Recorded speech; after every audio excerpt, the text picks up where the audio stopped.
Spy Catcher.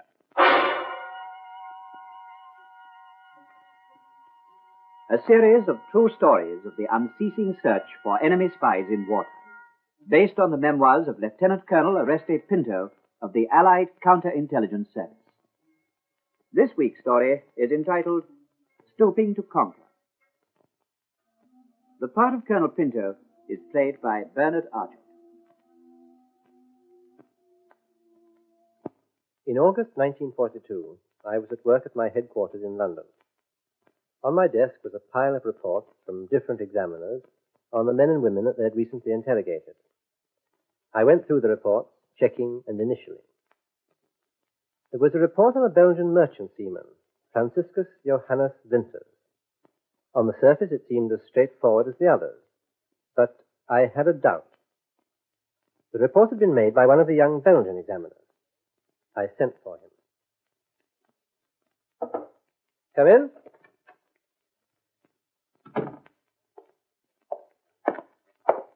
You want me, sir? Yes, your examination of Franciscus Winters. In the list of personal possessions is a bottle of quinine. Does he explain this? He is a merchant seaman, sir. Do you have his medical history? No, sir. Another item, his money, £50. Is this his savings? I don't know, sir. This is my first examination of Winters. He says he's a merchant seaman. When did he last have a ship? It's more than a year ago, sir. Well, I'd like to see him. Yes, sir. I'll bring him now.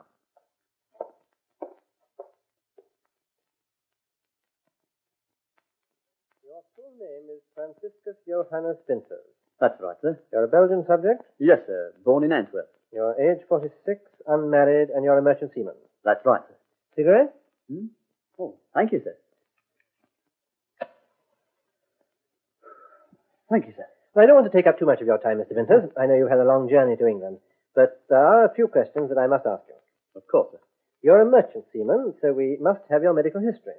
Oh, of course, sir. Clean bill of health, near enough. A little bronchial trouble, but it's never worried me. No illnesses, and I'm quite fit, sir. Why did you leave Belgium? Were you in trouble?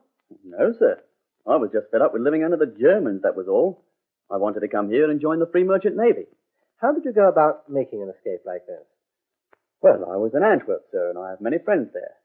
I had some friends who were in the resistance movement. Were you in the resistance movement? No, sir.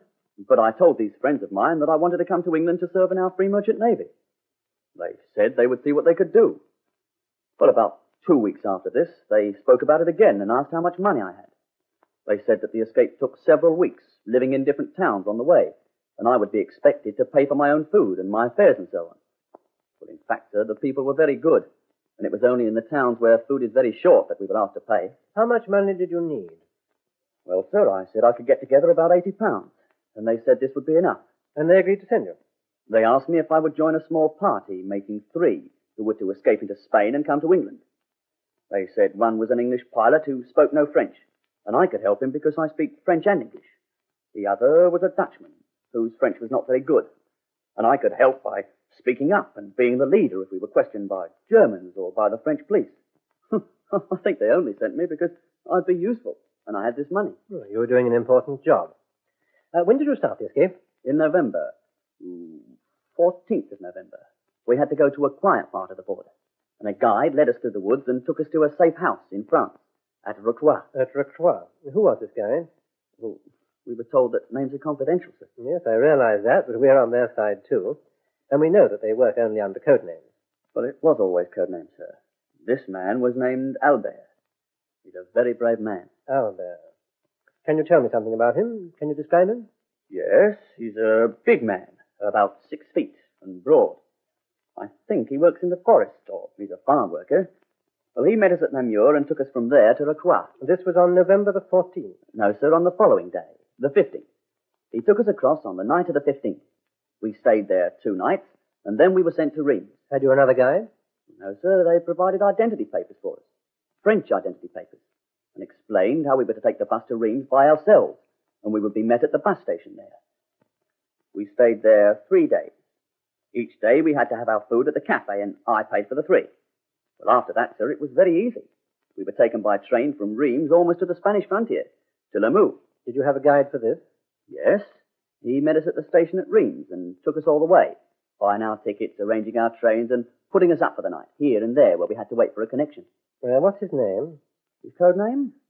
Well, they called him Manton. He also took us to the frontier. And then you crossed into Spain? Yes, sir. How long had this journey taken? Well, we were 2 days at Roquois, 3 days in Reims, 8 days on this journey, and 1 day to wait for the Spaniard who was to take us across. That was a very quick escape. I'm afraid they're not all as quick as that. When did you cross into Spain? Well, it was November 30th, sir. And what route did you take? It was called the Mont Blanc route. Was it a difficult climb? Yes. And then to Lisbon? Yes, sir. And what happened at Lisbon? Freedom and good food. The pilot was taken to the British Embassy, and I was told he was flown to England immediately. I was given priority too, as a merchant seaman. But it took 2 months. And the Dutchman? Well, I don't know, sir. He went to his own consul, to the Dutch people. I didn't see him again. Do you know his name? I knew him only as Chris. And the English pilot? Well, his name was Peter. So to be safe, we called him Pierre, and that was all. Of course, all he'll know about me is that I'm Francis. Of course. Well, thank you. Well, is that all, sir? Not quite. Among your personal possessions when you arrived here was a bottle of quinine. Yes? Where did you get it? I bought it, sir, in Lisbon. Why? I'm a sailor. You're a merchant sailor with a clean bill of health. You tell me so. Why do you bring a bottle of quinine? They said it was difficult to get here. It isn't. Well, that's what they told me, sir. There's also the matter of your money. £50. Quite a lot of money. It's what I had left. I had over £80. I know. You paid for food in Reims. You also paid rail fare. No, I didn't pay rail fares. I paid for food. I gave a tip to the Spaniard for taking us across the mountains. I didn't have to. I just gave him a tip. I spent money in Lisbon, and, well, this is what I have left. Mr. Winters, I want you to think about 4 things before we meet again. Quinine, £50, Albert, and Anton. But I don't have to think. You sleep on it. I'll see you in the morning. When Winters had gone, I made an examination of his personal belongings. A small diary, a pocket watch, a wallet with the £50 in it, some family photographs, or perhaps just girlfriends, some small Portuguese coins, a clasp knife, a cheap fountain pen, a toilet bag with a drawstring, inside it a toothbrush, toothpaste, hair oil, soap, shaving cream, safety razor, and the bottle of quinine. In the morning, I sent for him again. Winters, sir. Come in, Winters. Sit down, please. Did you sleep well? Yes, sir. Before we begin our talk, Winters, I want to make this quite clear to you. I want you to know that I have a reason, a good reason, to disbelieve your story. I think you may know what that reason is. So before we begin, is there any part of your statement that you'd like to add to or explain? No, sir. Very well. Let's begin with this bottle of quinine. Why did you bring it here? But I told you why. Well, tell me again. Well, I was in this chemist shop in Lisbon. I was buying some things. What sort of thing? Some things I needed. Comb, soap, toothpaste, shaving cream, things like that. Well, you have them there. Go on. So the chemist said I should buy this bottle of quinine. He said it would be difficult to get in England. Why should he say that? Well, he knew I was a sailor and I was waiting to come to England. Did you tell him this? Yes. Well, I didn't tell him when I was sailing or the name of a ship or anything like that. I didn't even know at this time. I was waiting to be told. Well, there was no harm in that, sir. It was not a secret. And on his advice, you bought this bottle of quinine? Yes, sir. Why? You say you have a clean bill of health. Have you had malaria? No, sir. Then why do you buy a bottle of quinine? Well, why do you question me about this bottle, sir? I think you know. Well, I don't know, sir. And if there's something I should know, well, I'd like you to tell me. All right. It happens that quinine can be used for secret writing, invisible writing, and can be used for sending written information to the enemy. It also happens that a merchant seaman is in a privileged position to obtain such information and can mail such letters from foreign ports. But I wouldn't do that, sir. I have escaped from the Germans. If it can be used like that, I don't want it.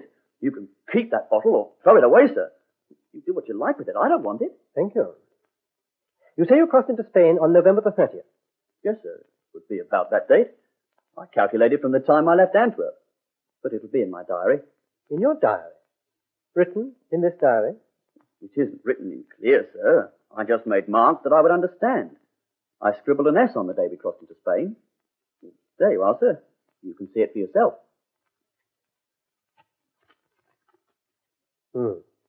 November the 30th, S. So you're right. November the 15th and 16th, an R. Rocroi, sir. The 2 days we stayed in Rocroi. November the 17th, 18th, and 19th, on each an R. Well, that was when we stayed in Reims, sir. 3 days. It is also an R, sir, but I know what it means. I just scribbled these little things to remind me. L is for Lisbon. Yes, sir? You arrived in Lisbon on December the 8th. Yes, sir. Let's return to November the 30th. That was the day you crossed into Spain. Yes, sir. Now, when we talked yesterday, you didn't tell me much about this. It was a very difficult crossing, sir. You had a guide? Yes, sir, a Spaniard. You have his name? No, sir. We were not told his name. What do you know about him? Nothing, sir. Well, you must have talked to him. No, sir. He was always ahead of us, and it was difficult enough to keep up with him. But at night, when you camped? No, sir. He always found a camp for us and then went off by himself. I think he was exploring the route or something, but I think he was scared and wanted to get the job finished with. We all wanted to have it over with, and when we were safely over the mountains, well, I gave him a tip. You were the only one with money. Did you pay for the journey? No, sir. It was paid for by the guy that took us there. Anton? Yes, sir. I think this was because of the English pilot and the Dutchman. But I was not even asked to pay my share. That is why I gave this Spaniard some extra money when we were through the mountains. How much did you give him? 700 francs. Well, why is this in English money? Well, I changed it in Lisbon.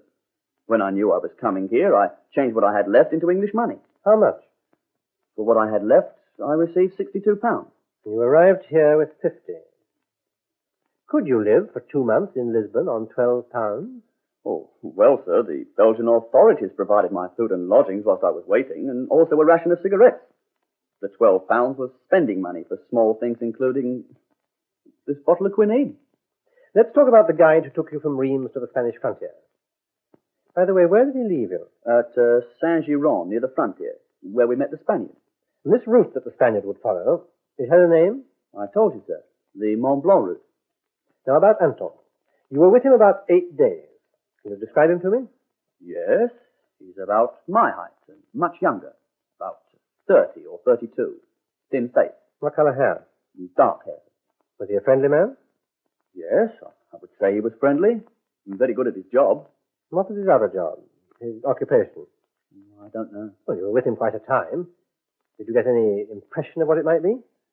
Well, I think he must work on the railways. He knows all about the trains, and he knows the ticket inspectors and the people on the platforms. Do you know his real name? No, sir. No. Well, we do. We know a great deal about these things, Winters. His real name was Philippe Boisseau. He was arrested by the Germans in October and had already been executed before you made this journey. But how could this be? That's what I want to know. He was arrested by the Germans on October the 3rd and was executed by them on October the 20th. Yet you claim to have met him at Reims on November the 19th. Well, it couldn't be the same man, sir. This guide I met at Reims, all I know is that he was called Anton. Perhaps they kept the same code name. Your description is a description of Philippe Boisseau, code name Anton. 5'6", slim, thin face, dark hair. He was the guide between Reims and the Spanish frontier, and he did work on the railway. Well, are you sure he was caught, sir? Could be a mistake. No, there's no mistake. Could he have a brother, sir? This man I met is just as I described. He took us to Saint-Giron. Let's go further north to Namur. You begin your escape from Antwerp on the evening of November the 14th, and on the following day at Namur you meet the Belgian guide Albert. He took you to Rocroi. Yes, sir. Do you know his real name? No, sir. Well, we do. His real name was Émile Lemaire. He was a forester, big and broad, as you described. He was arrested by the Germans at Rocroi on October the 1st. He was executed with Philippe Boisseau on October the 20th. You say you met him in November. Oh, I don't understand this, sir. Well, let's go further south to the Spanish frontier. On November the 30th, you crossed the mountains. Yes, sir. You named this route. Yes, sir. They called it the Mont Blanc route. That route, and the whole route from Namur, was closed down when Albert and Anton were arrested, and it has not been reopened since then. I just don't understand this, sir. I've told you what happened to me. And you've told it very convincingly, but I don't believe you. This diary can be two things. Notes on a journey that you made, or notes for a cover story, very neatly worked out. Well, I don't understand this, sir. I've told you what happened to me. Everything I've told you is true. Everything you've told me is known to the Germans. But perhaps Gerlach was not... Gerlach, sir? Do you know that name? No, sir. And I'll say, perhaps the Germans were not aware that we know too. You couldn't have made the escape on those dates. You couldn't have met Albert and Anton. Between this and your neat little bundle of 50-pound notes and your bottle of quinine... But I've told you about that, sir. I've told you the truth. The chemist in Lisbon... You still say these diary dates are correct. Well, I think they are, sir. But you're no longer certain. But I made these notes each day, sir, after we were out of Belgium. We were in hiding. We were being taken from place to place. It was only my way of keeping track of the days. For each day I made a little mark to say where I was. But you say I'm wrong. I didn't say you were wrong. I said that you're lying. Were you caught by the Germans when the roof was blown, when Anton was arrested? No, I saw Anton last at Saint-Giron. He was already dead. He was not. I'll see you again, Vincent. Next time, it'll be a more serious talk. Serious? But, well, isn't this serious? I've answered all your questions. I've told you the truth. I've done nothing wrong. Why don't you believe me? Well, then let's take him away. Yes, sir.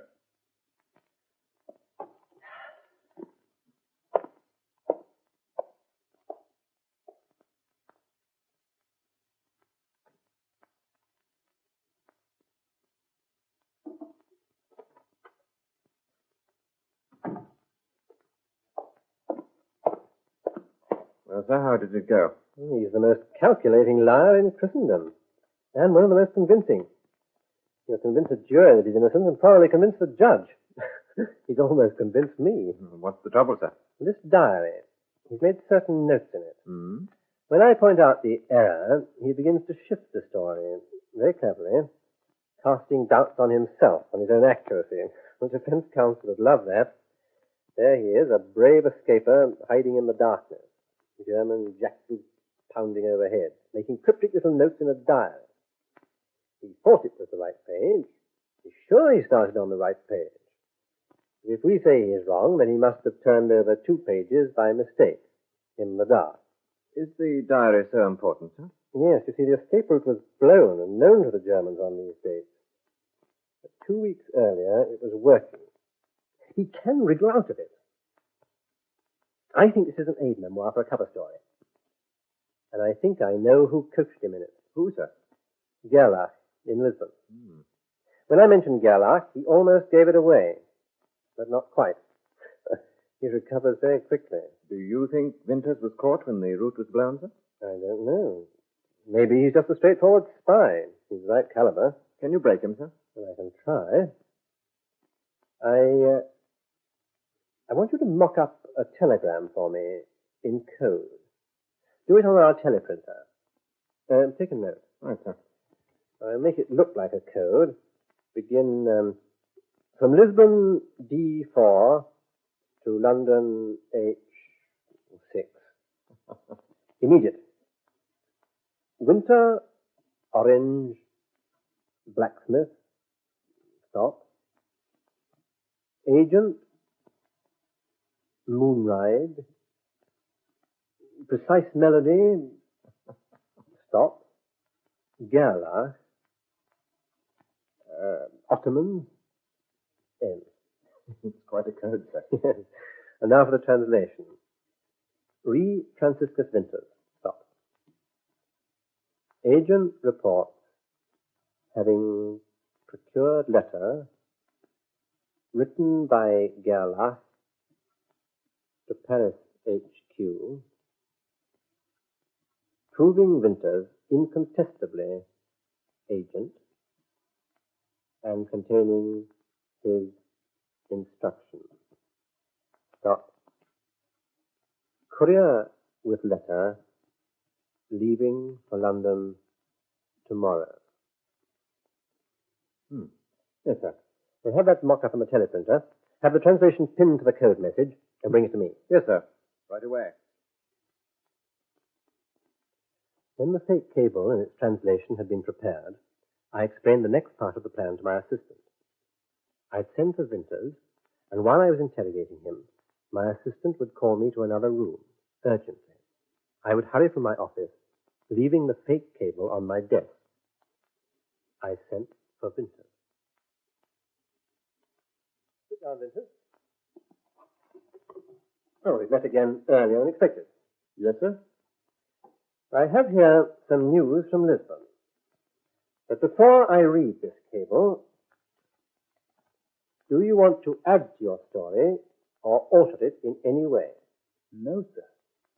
Now is the time to do it. I have nothing to add and I have nothing to alter. I have told you the truth.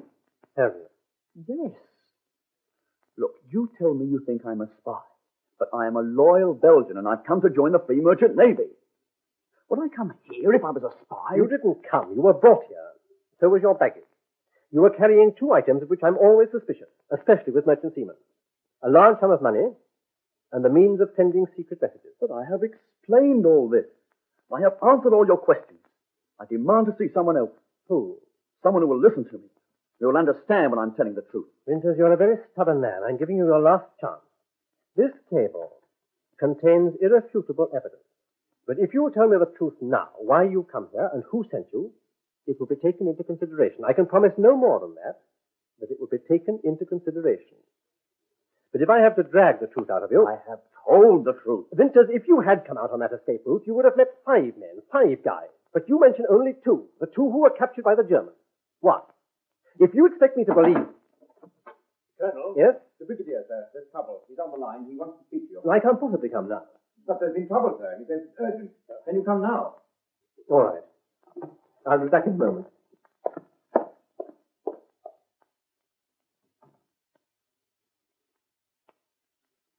The fake cable was left on the desk. Winters must have spotted it. Guilty or innocent, the temptation to read the cable would be irresistible. So the rest was now simple. That it was a matter of life or death for Winters. If the content of the cable was not true, he would protest as soon as I returned to the room. If it was true, I knew that he'd play for time and then try to make a bargain for his life. Which was it to be?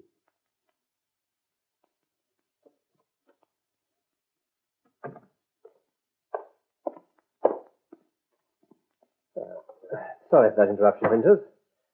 Now, where were we? Oh, yes. I was telling you that if you had come out on that escape route, you would have met 5 men. Yes, sir. You say you met only 2, Albert and Anton. And the guide, sir? The Spanish guide. And that makes 3. 3, but there would have been 5. Sir? Yes?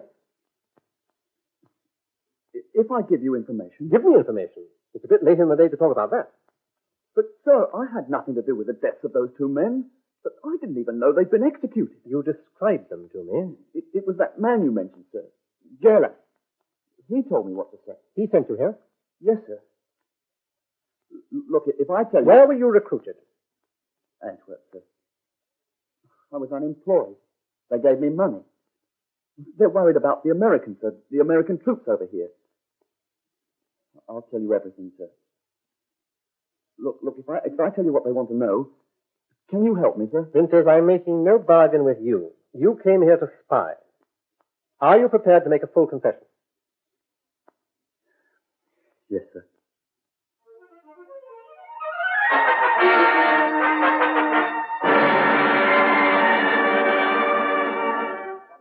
Franciscus Johannes Winters, Belgian merchant seaman who came here to spy on the American troops, was tried at the Central Criminal Court before Mr. Justice Humphreys. He was found guilty. On January the 27th, 1943, he was hanged at Wandsworth Prison.